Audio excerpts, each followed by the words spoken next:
I'm going to demonstrate here the use of Visual Studio 2019 remote compilation to work on Jetson Nano CUDA program.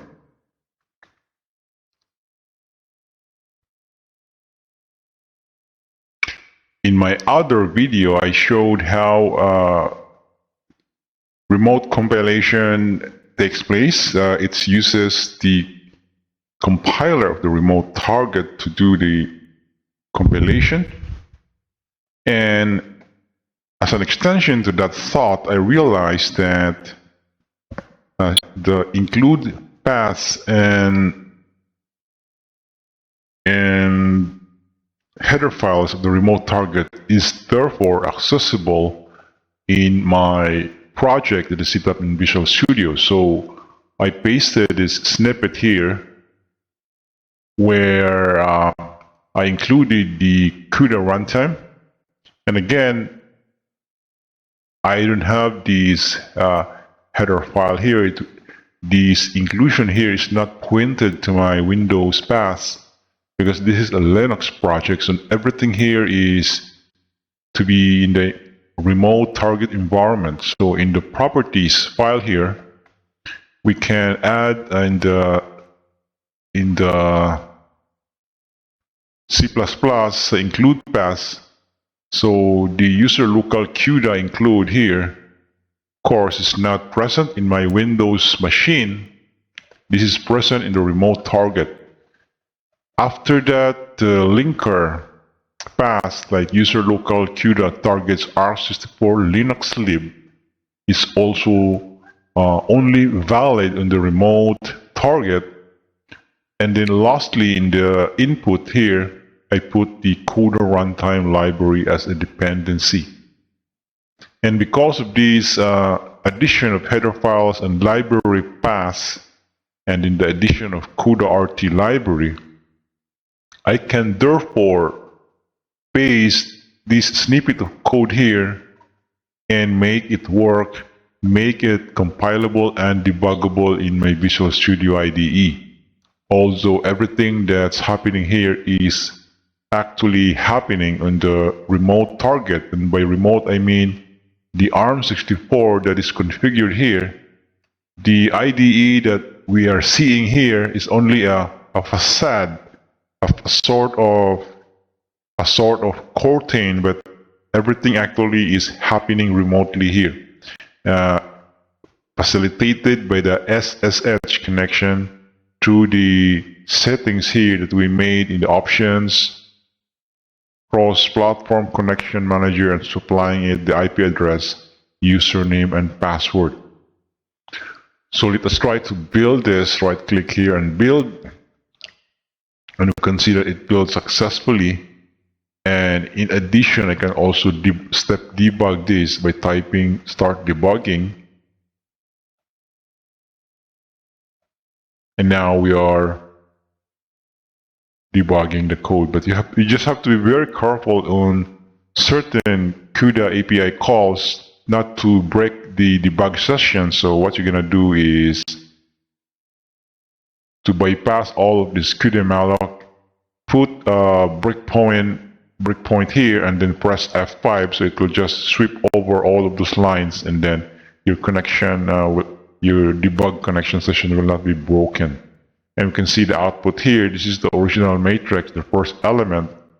And then if we're going to print the result of the transpose matrix, and we're going to see these proof here of the first three elements as well, and proving that we transpose the matrix. And done. So some details here that I did not include to discuss is the CUDA kernel that we don't see here for a reason. For one of the reasons that it is not here is first, CUDA kernel is not compilable in standard C++.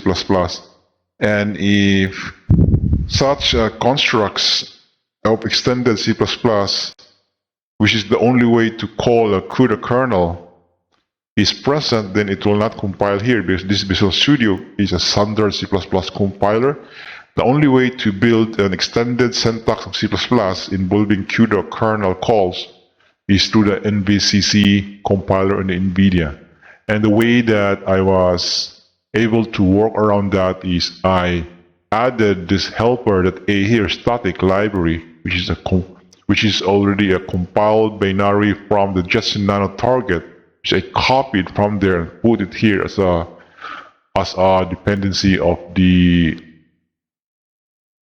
entire project. For example, if we remove this helper.a, let me try to remove this, remove and delete, and then I try to clean and build it again,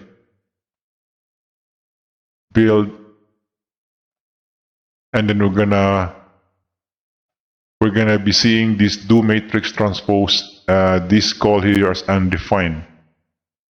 So undefined do transpose, but if I'm gonna comment this do transpose here, comment that and then comment this, then everything is gonna be fine again. We try to build this,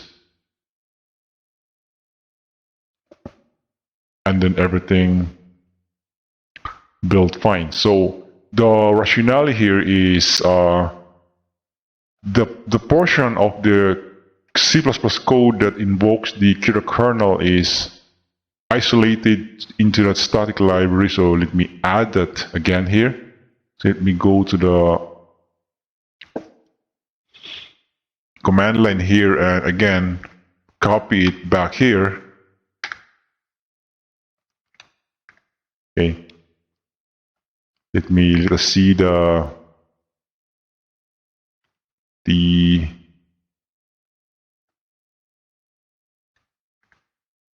it has helper.o. Let us try to extract.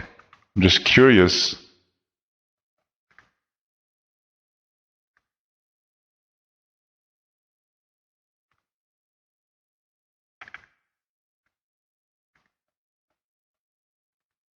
I forgot the.